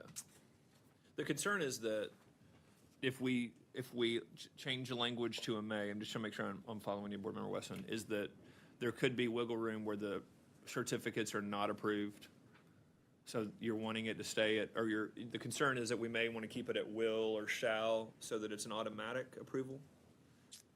So what would be the things that would happen? So you go to school, you pass these tests, you have your teaching degree in hand. So it's always been will, which I understand is ambiguous language. Now we change it to a may. There seems to be some fear among higher education professionals that this would create an environment where students would not want to go into teaching because they weren't going to be guaranteed this certification at the end of it all after doing all those things. I know we have in place background checks. We have in place criminal investigations, rules that they can't be felons. Like I said, the arguments on both sides are compelling. And I think for me, it's not a matter of which argument I'm leaning towards. It's a matter of I'm not ready to make this decision today. My only concern is on any rule, if we don't approve today, well, what are the issues there if we don't approve a rule today? Let me give you the short version. These rules have to be approved by the State Board of Education by Friday of this week so that we can move forward with the process and go to the legislature. We can't move forward with the rule with that small amendment? Look, No. I wanted to be, I'm sorry, go ahead. I don't have a strong, look, if that clears up an issue, I don't have a strong opinion. Okay. That we were trying to clarify it, but I'm open to if we want to change. I mean, my concern is, when our general counsel is saying will, is it being, would shall? I mean, this is not intended to imply that we're changing the automatic licensure that's in place. So that is not the intent here. So if there is a change, can we make a change today to change that to a shall? Could we do that with a vote right now? Short answer to your question, Kendra, is yes, you can proceed forward and simply single this out in the record that the may shall not be changed, and it would remain the will. You proceed forward, you can have a motion and a second, have a vote. I'm not ready to move it to a shall. I think we leave it as a will, look into it further and put it on maybe next year. It was for clarification. If the issue ever comes up, I can tell you that Legal Services is ready. You're excellent at your job. No, I'm I didn't saying say that. don't I didn't feel- say that, but I appreciate the compliment. But we're at the ready to argue it as the department deems it necessary. So I'm not terribly concerned about the will not changing to a may, as you propose. So can we keep it at will then? Can we make a note here to keep it at will? That's my position, yeah. Okay, we can continue to make sure on our end legally we've got any kind of documentation around that, but I don't perceive from what I've been told that that's going to be, again, we're trying to clean things up, but I don't think that's a major sticking point. And again, if there is that concern. I would like to go over it further and look at it and have more thought into it. I just want to be clear so that the record is clear. Oklahoma Administrative Code, Section 210, 20-13-1, at paragraph A3, where there is a suggestion in the second line, or the second line of 3, that the will be changed to may. It is your request that the word will remain and the word may not be used. Is that correct? That's correct. Thank you, ma'am. Just want to make sure from board council, is all this good? Yeah, I think that Solid. motion needs to be made. Okay. Do you mean motion specifically on this item that we pulled out? I make a motion that subchapter 13 under teacher testing, 210-20-13-1, number 3, line 2, actually it's, line 2, that the will remain and the proposed may be stricken. Is your motion to approve the Approve the remainder of the rule with- rules? To approve, yes, and to approve the remaining rules. But it will approve this rule too, correct? No, sir. The motion that it would approve this rule, but with the proviso that the word may not be changed. Right. But other I'm than sorry, that, the word will not be changed to may. I'm just trying to make clear though, but that rule would still pass requiring naturalization test. Yes, sir. Okay. Okay. Sorry, I might have confused that for everybody. Does everybody, any questions there? So to clarify, are we voting on all of the rules, Yes. including changing it, right? We've got All the of the motion rules, is yes. all together. So, counsel for the board, just to clarify for the record, it's my understanding that Board Member Wesson has moved to approve all of the rules with the exception that Oklahoma Administrative Code 210-20-13-1, paragraph A, subparagraph 3, the second line, that word will not be changed to may and remain as a will in the rule going forward throughout the process. Is it? That's what I understand is Okay. being made. Yes, sir. Correct.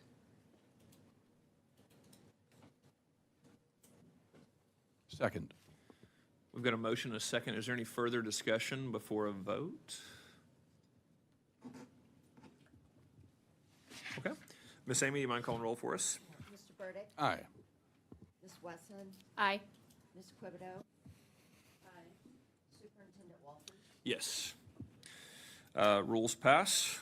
Thank you, board. So let's move on to item 8. I believe this is a vote to convene into executive session with our board council. Do we have any motion to enter into executive session? So moved. Second? We have a motion and a second. Any further discussion before a vote? Okay. Ms. Amy, you mind calling roll for us? Sure. Mr. Burdick. Aye. Ms. Wesson. Aye. Ms. Quibido. Aye. Superintendent Walters. Yes. And thank you. We will now enter into executive session.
do we need to just acknowledge that we're out of executive session, or do we need to take any kind of vote?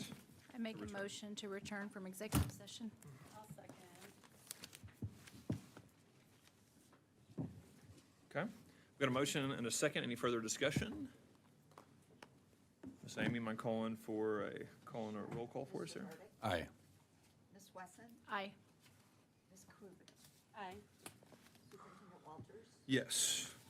Okay, we are now back in open session. Do we have any actions coming out of executive session? I would like to make a motion to summarily suspend the teacher's certificate and certificate numbers and an application to revoke, as well as refer to a hearing officer and a time and date be set for item 8B, numbers 1 through 11. I'll second. We have a motion and a second. Any further discussion before we vote? Okay. Ms. Amy, mind calling roll for us? Sure. Mr. Burdick? Aye. Ms. Wesson? Aye. Ms. Quibito? Aye. Superintendent Walters? Yes. Motion passes. Any other proposed actions, or discussion? I would like to make a motion to send to a hearing officer and that a time and date be set for item 8B, number 12, Rick Dillinger.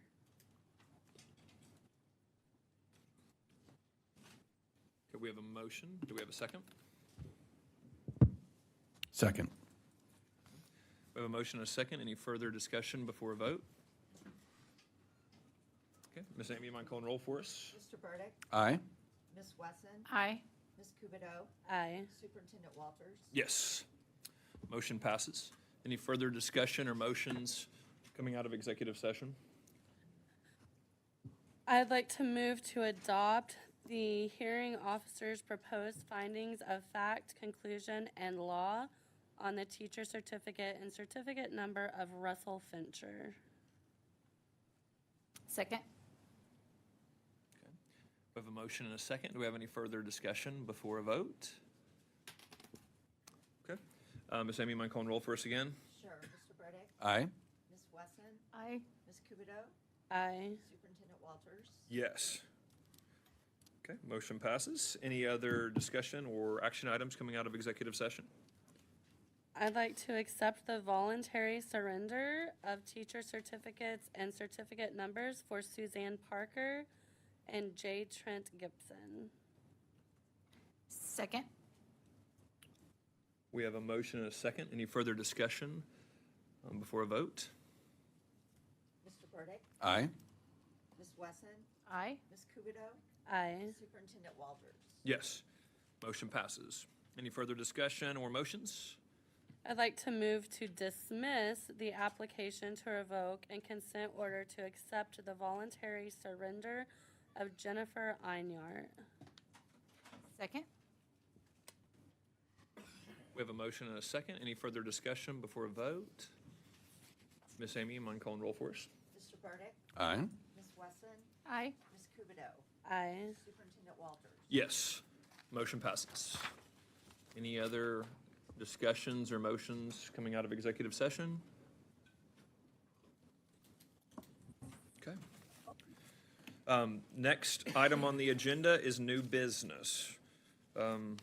Michael, are we aware of any new business for this agenda? No, sir, I'm not. Chad, any new business? Okay. So with no new business, we will move on to public comment. Item 10, first list. So we have, is it 1 minute for public comment? That was my understanding. 1 minute for public comment? Counsel for the board, is that also your understanding? It is. Okay. First up is Aya Kelly.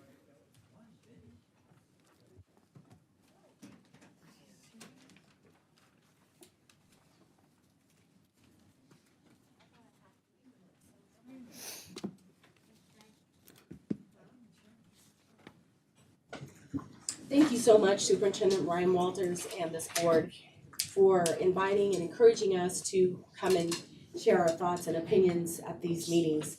I'm shortening my speech a lot because it was at 2.5 minutes, but most of you know that I'm a naturalized citizen, born and raised in another country where education is of utmost importance. I got both of my degrees here in Oklahoma, taught at Langston University, which is our historically black university, and just wanted to comment a little bit on the rules today that were voted on.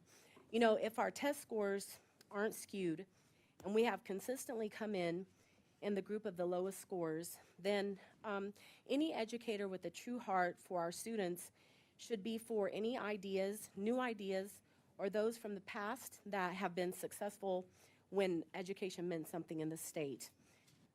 My fellow educators' biggest complaints used to be about the lack of discipline in the classroom, which I have talked to members on this board about because there is a solution. But most recently, I hear a lot about the language. Ma'am, that's time. I apologize. Okay. And I appreciate the vote for the rules. Thank you. Thank you. Next up, we have Mike Howe.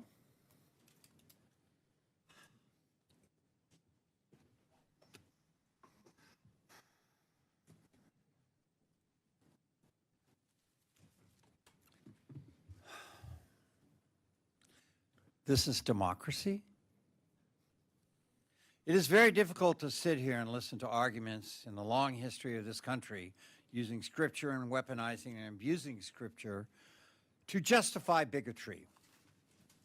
I believe that if Jesus Christ himself walked through these doors and was lucky enough to get his 1 minute and said that we should love our neighbor and our enemy, that we should welcome the stranger and fight for the least of us, Jesus would be accused of being woke, a radical, leftist, communist, and he would be rejected by some in this room.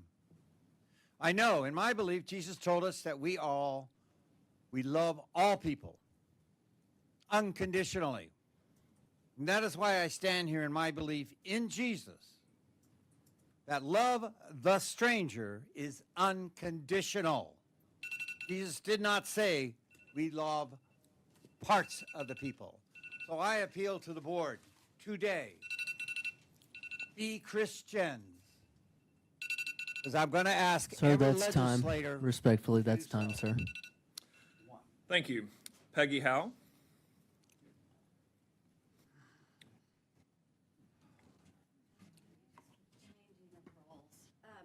How come you didn't ask today if the agenda was legally posted? That's usually what you do. I think it's probably because it wasn't legally posted. Are the minutes of the meeting available on the website? And how long do you have to post them? You know, you said today that you're really concerned about the safety of the students. So last year, you wasted money in the Department of Justice Crisis and Response Team. You didn't ask for that. You didn't secure millions of dollars for security funds for the district.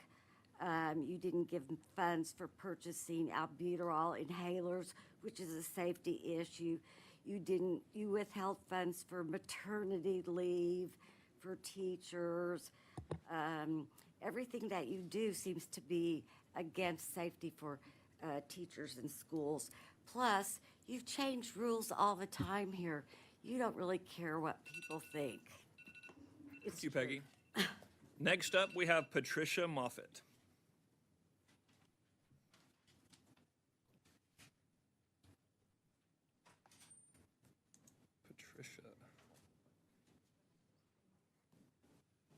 Patricia? Yeah.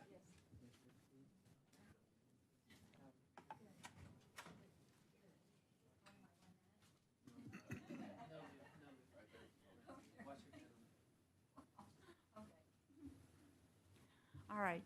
Well, thank you for having me here today. I'm so grateful for the opportunity to speak to you personally. I am Patricia Moffett. I'm from Northeast Oklahoma.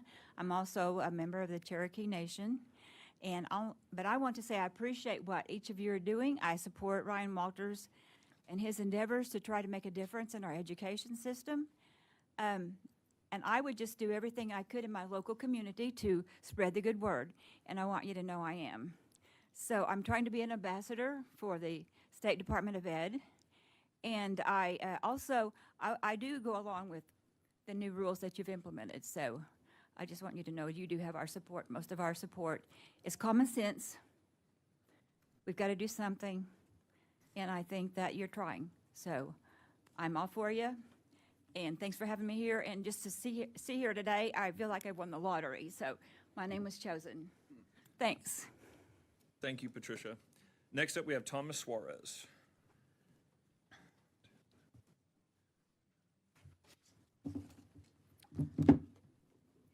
Good afternoon. My name is Thomas Suarez, and I stand here again in order to express how the students of our state are gravely disappointed and angered by the policies and rule changes this Board of Education supports and is intending on enacting. They are more political games rooted in racism and ignorance. The idea that a child wanting to pursue an education must be profiled before learning is distasteful.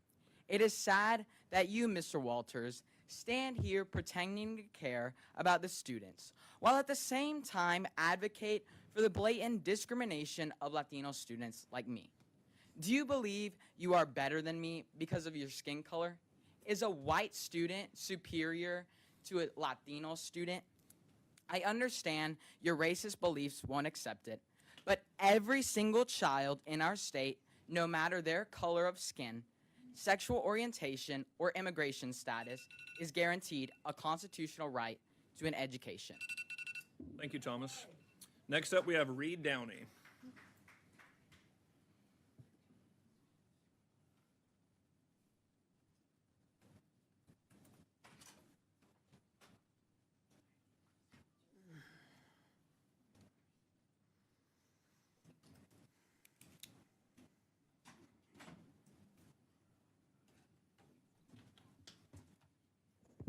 In the past, when I've spoken to the board, I've talked about the academic performance in the Tulsa and Oklahoma City public schools.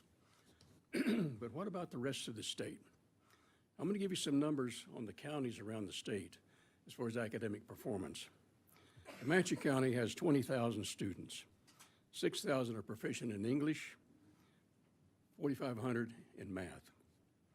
Marshall County, 3,000 students, 478 are proficient in English, 419 in math.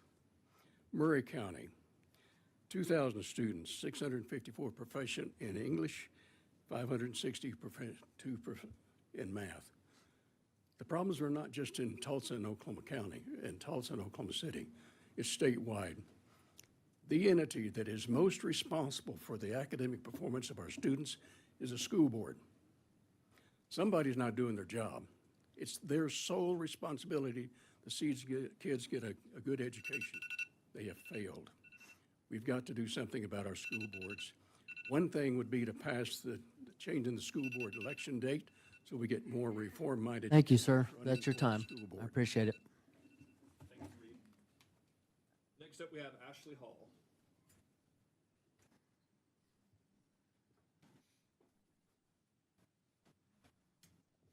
Straight to the point. On behalf of Broken Trust, I'd like to thank and commend all of you for the work you're doing on behalf of the situation of the predators that we have been dealing with in our schools for a long time. We fully stand with SDA's efforts to remove those who have no business in our schools, and we support measures that empower them to act swiftly and decisively in suspending or removing predators from the educational environment. Anyone who doesn't support these efforts or works to limit the ability of the SDE to act in these matters should raise concern. We hope that your rules going to the legislature that the legislature themselves will support the efforts and approve the necessary rules to protect the children of Oklahoma from the predators. Together, we must continue to advocate for the protection of our students, ensuring that they can learn and grow in safe environments. Thank you for what you're doing. We appreciate you so very much. Have a blessed and beautiful day. Thank you, Ashley. Next, we have Terry Davis.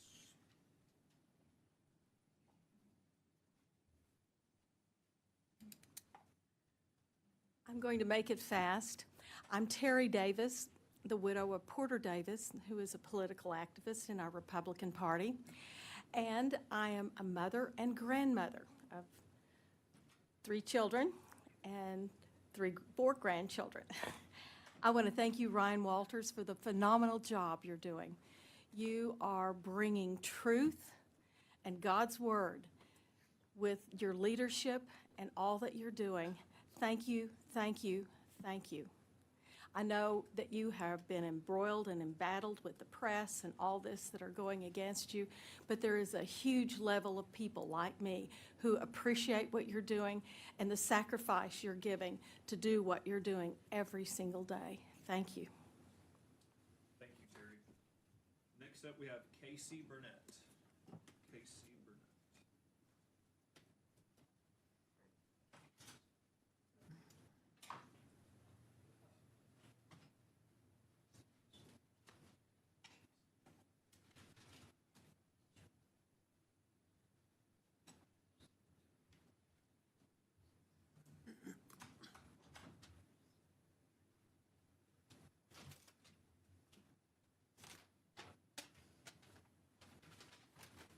I am here on behalf of my daughter, Destry Burnett, to ask that you would strengthen and uphold all provisions of Rule 210, 25-3-4 relating to personnel. In 2021, my daughter was abused, neglected, and bullied while at Wayland Bonds Elementary. We have kept her home this year because one of those staff members was allowed to return to her school. So she's been homeschooled. So I'm asking that you would please consider the things that happened to my daughter. If it was happening to a typical kid in a typical classroom, these people would not just be moved around. And that's what happened. They would not be just dismissed for 2 years or moved. They would have lost their license. If the things that happened to my daughter I did as a registered nurse at Children's Hospital, I would not be allowed to be a nurse anymore. So that's why I'm asking for transparency. No one told me. The nurse at the school finally told me after she reported it to the principal, and he did nothing. I'm asking for mandatory immediate reporting and the stronger annual training. Thank you for your time. Thank you, Casey.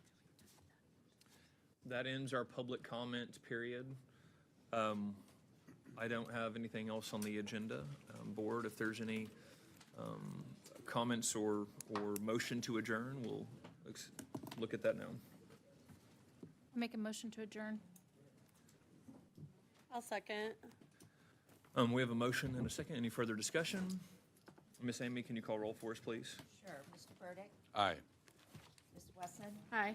Ms. Kubido? Aye. Superintendent Walters? Yes, meeting adjourned.